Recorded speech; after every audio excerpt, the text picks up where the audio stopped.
So, I've got my Osprey backpack right here, the anti-gravity thing. I do a little bit different than Still Searching does in that I keep all my sleeping gear down on the bottom as far and as well as the tent, and then inside the pack I put clothes, I put electronics.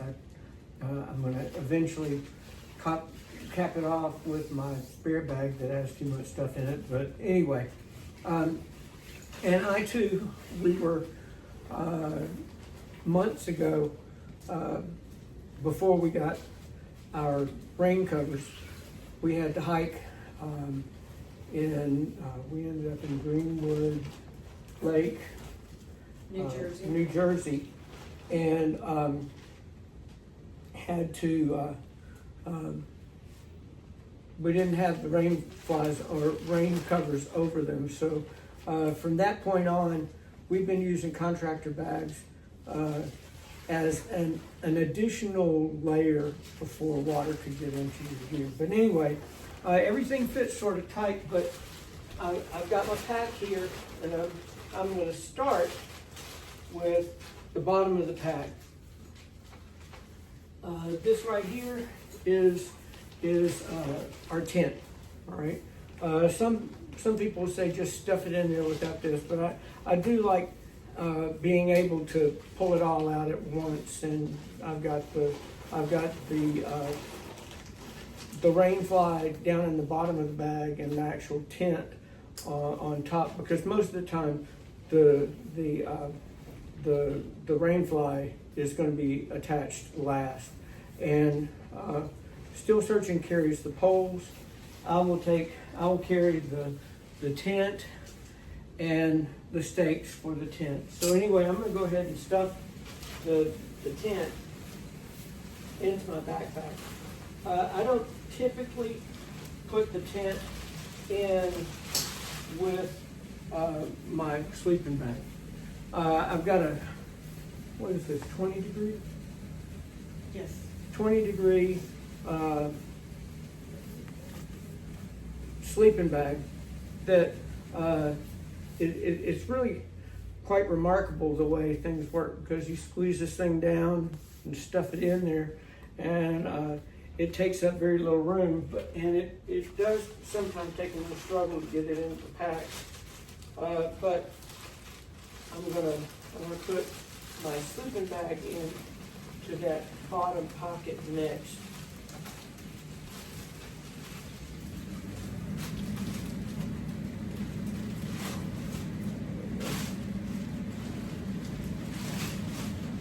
And so now I've got my sleeping bag, I've got my tent. Under the tent, you put a footprint.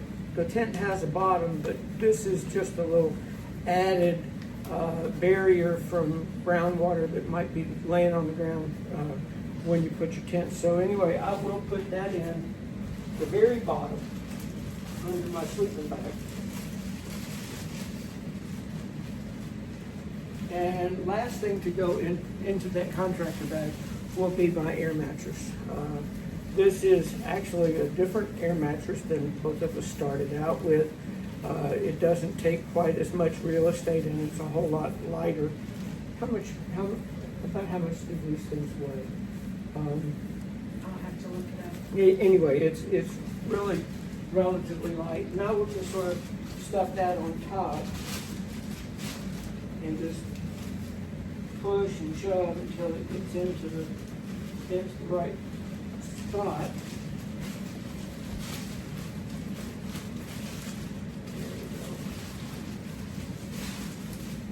And then once I've got those three items in, I'll try to pull out the excess of the contractor bag and just sort of stuff it in, and I'm ready to go. Now, another thing though, on the sides, there's still a little bit of room. So what I do is I take my rain gear, this is the pants to be honest with you. I put them in there, and 9 times out of 10, if I need to pull them out, I pull the wrong one out first. I pull the pants out, or I pull out the jacket. I don't really like to use them because this particular brand does not breathe very well. But if you get wet and you're on a higher ridge and the wind starts blowing, you'd be very happy to have this rain gear because there's nothing else that could keep the wind off of you. So anyway, I've got my tent and everything. Now you might say, well, what about the poles? I will put the poles in this little pocket in the front, all the way down in the bottom of the pocket. And the main reason is tent pegs or tent stakes. They're sort of sharp, and I'd like to keep as much material as I can between the tent stakes and, for example, my air mattress. Seeing that we've got the bottom of the bag loaded, I've got my little sit pad, and I will attach that.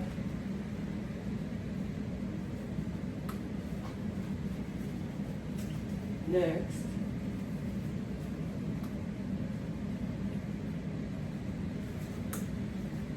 and so now the bottom of the bag is fitted. On either side, I've got pouches. On one side, I fill that pouch with my toiletries, a roll of toilet paper, a trowel if I have to go way off trail and there's not a privy handy, or not really way off trail, but if I have to, well, you know, if you have to go do your business, I generally keep that on the left-hand side of the pack. And then I've got my water filtration system. I've got my Sawyer. I've got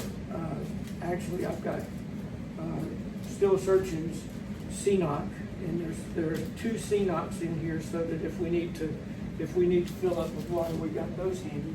I put those for the water filter and everything in that front pouch. In that front pouch, I will put my rain cover.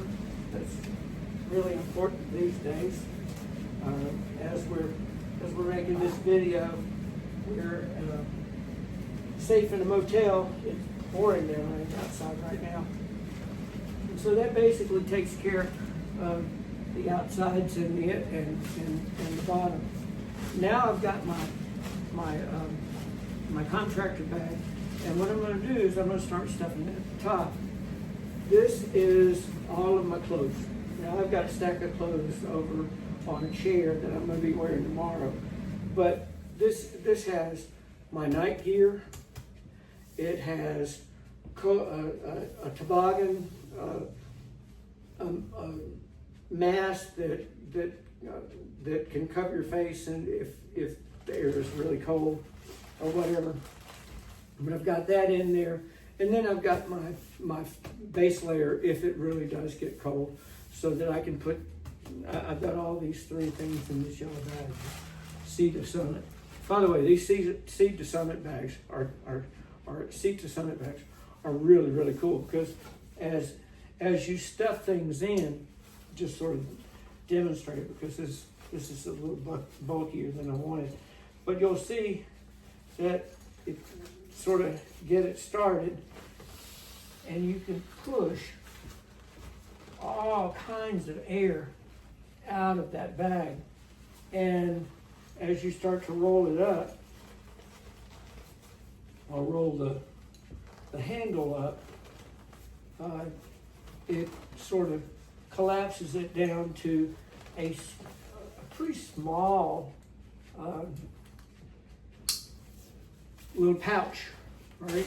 And that fits nicely in the top of the sleeping bag. And as if you remember, I put the tent in the front bottom pocket, but I put it really close so that I've got the tent under my my clothes. In this bag, I've got medicine. I've got tape for blisters and things like that. I'll put that next to. And it doesn't necessarily have to be exactly the same way each time, but in fact, it probably never will be the same way each time for me because I'm just that ADD. But all that to say, I've got my clothes and I got some medicines and stuff.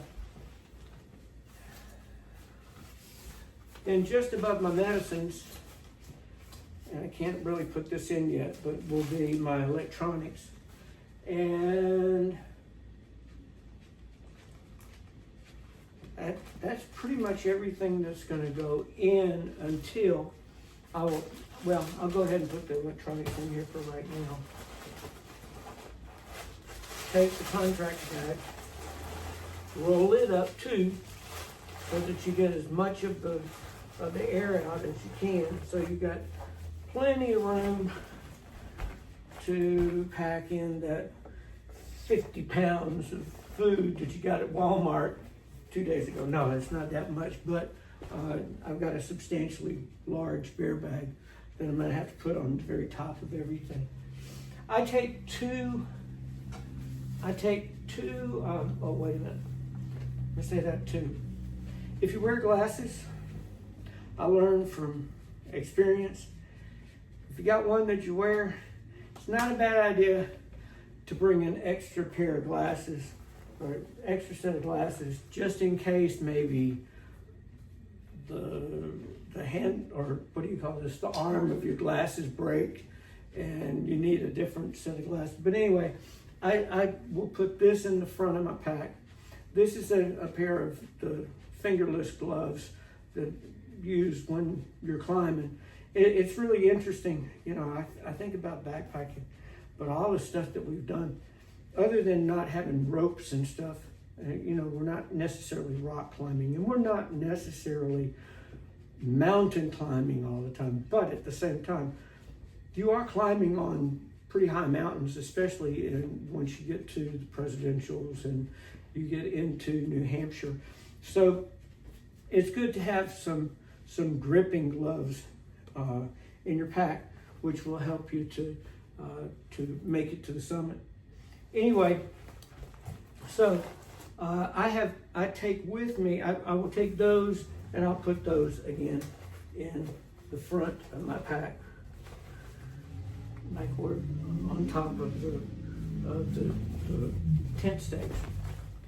Then added to that, I take two jackets. I got one jacket that I'm gonna wear around camp when we get settled, or as soon as I can. Especially if it's been hot or whatever, I've gotten wet. Well, oftentimes what I'll do is I'll just take off my wet clothes and hang them on a line someplace and hope that they will dry a little bit overnight, and then just slip this on if I don't have a shirt that I can put under it. But anyway, this I try to reserve for around camp. This is you didn't say what it is.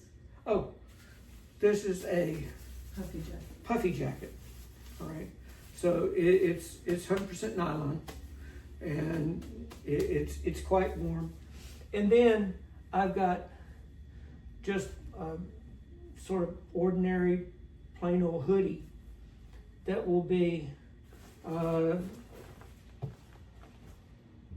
what I will wear oftentimes when I'm leading out of camp or heading out of camp in the morning for the first half mile or so. Sometimes it can be sort of chilly, and so I'll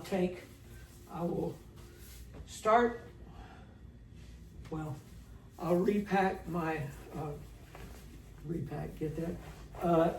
I'll repack my puffy jacket into the backpack, and then on top of that, I'll take my just sort of plain old hoodie that I wear and stuff that down in it, okay? And as you can see, I've got a little bit of room on the top, but you'll see how much food we're taking this time. This is not gonna like it, and this is really quite heavy. Good rule of thumb when you're packing and you're going to the grocery store to get food for a hike, think about how many days you're going to go, and sort of decide, well, I'm going to take a Mountain House for supper. I'm going to take a tuna pouch and tortilla shell for lunch, and I need oatmeal for the morning, and I've got a couple of bars on either side of that and some snacks. And by the way, as you're hiking, oftentimes you need to be sort of snacking along the way. But anyway, good rule of thumb, and my wife reminds me of this often.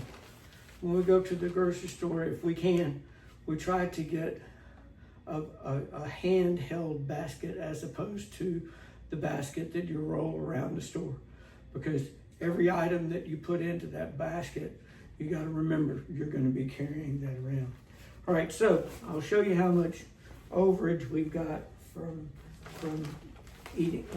ordering our food, or from going to buy our food.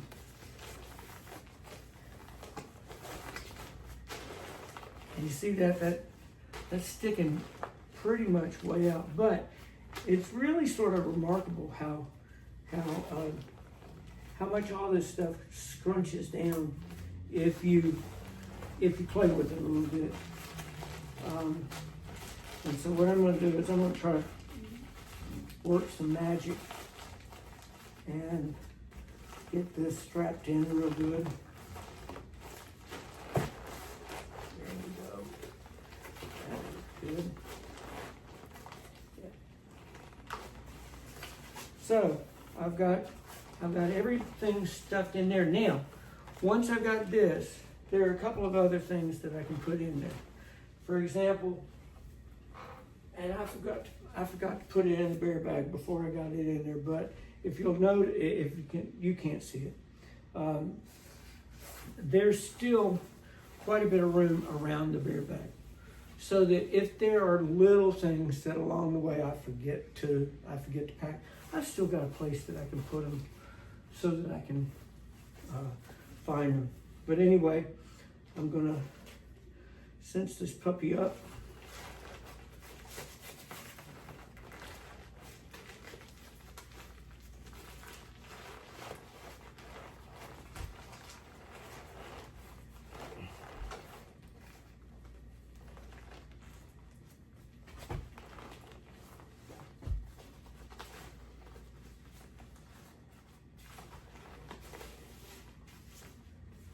This particular backpack has, when you buy it, it came with an attachment that was at the top called the brain.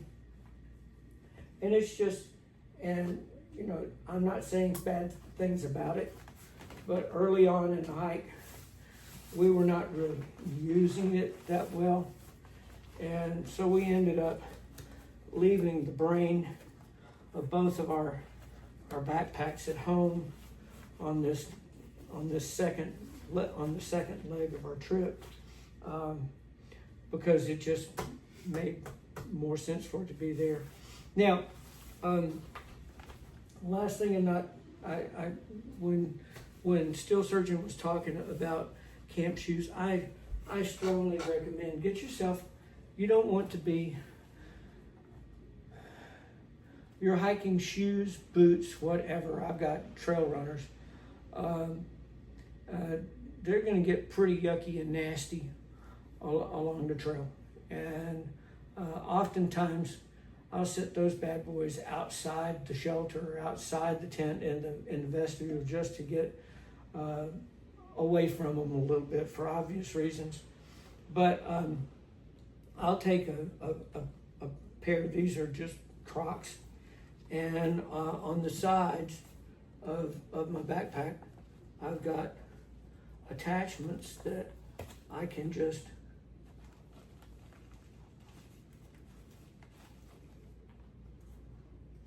put the shoe in the latch, in the bungee, and it holds it into place. And to be honest with you, when we get to camp, that's one of the, doesn't always happen. Usually I end up having to go get water first or something like that, but I try as soon as I can to get those camp shoes on my feet, so that my feet have a chance to sort of relax a little bit, and for my shoes, they can dry out. Now, after Pennsylvania, both of our pairs of boots went to boot heaven, and I had to buy Back to New York. in New York, I guess it was. I had to buy new shoes, and I opted. I was wearing boots because of my ankles, trying to control the turn of my ankle, because I've had some ankle injuries in the past. So I was a little hesitant to go to boots, but I purchased some boots. However, they didn't brief, and caused my feet really to sweat a lot, and didn't really help me that much. If I'm trying to keep my feet dry from outside, but by wearing them, I'm keeping my feet wet, because the shoe won't breathe. That's sort of useless. So anyway, I've got these Speed Goat, what is it? Speed Goat 6 by Hoka. I like the shoe. The only problem is, you might be able to see, I've had to do some repair work on them, because this little tab right here, it really likes to grab roots. And actually, a couple of days ago, and I'm probably going to have to do this again in the next week. By the time we get through New York, this last time, I'm very confident that I'll have a new pair of shoes. But one thing to remember, you're going to go through probably 2, maybe 3 pairs of shoes, maybe even more. I don't know, depending on how clumsy you are. So anyway, these are my new Hokas, and obviously they're not going to go in the pack. So I think I've got everything. She talked about the Garmin. The Garmin goes on the back of my pack, actually, so that she can read it, because sometimes I can't. But that's pretty much it. If there are any questions that you have from this video, feel free to contact us, and we'll try to answer them. Your umbrella? Oh, I'm reminded of sticks and umbrella. I too have the stick stashers. This is the metal that goes into the receiver over here, and it's very handy. And to be honest with you, and still searching, I do have to give her props, because when she said we're going to get umbrellas for our hike, I was like, you're right. I will say, well, if you're on trail and you got heavy foliage on either side and above you, and you've got the umbrella that you can attach to the frame of the pack, it has a tendency to grab trees and whatnot. But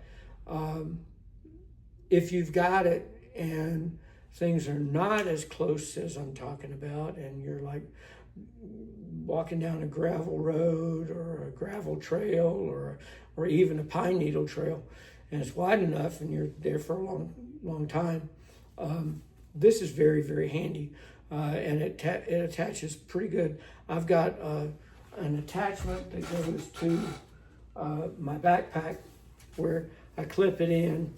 Of course, I'm not going to open it up right now, but I clip it in, and it holds in place without having to bother with it. Up until then, I have been sort of sticking it between my body and a couple of straps that are up here, and it works pretty good. But not to mention the fact that down in Pennsylvania this summer, it was really, really hot one day, and basically we were warm and we needed a break. And so we got to a stealth site, and just sort of a stealth site being a campsite that's not in an actual campground or in around the shelter, is just one that's sort of on the way that people use. But we set out the tent footprint and opened up both of our umbrellas so that it was facing the umbrella was facing the sun, and we sort of crawled up behind the umbrella and took a nap, and they were very helpful, right? But both of us carry these umbrellas, and they're really sort of cool. I hear a lot about expensive trekking poles. These I got from Costco, and they've lasted, well, they're replacing a set that I had, not because they were broken, but I lost one of the poles. But anyway, these have lasted really well. I will say this, and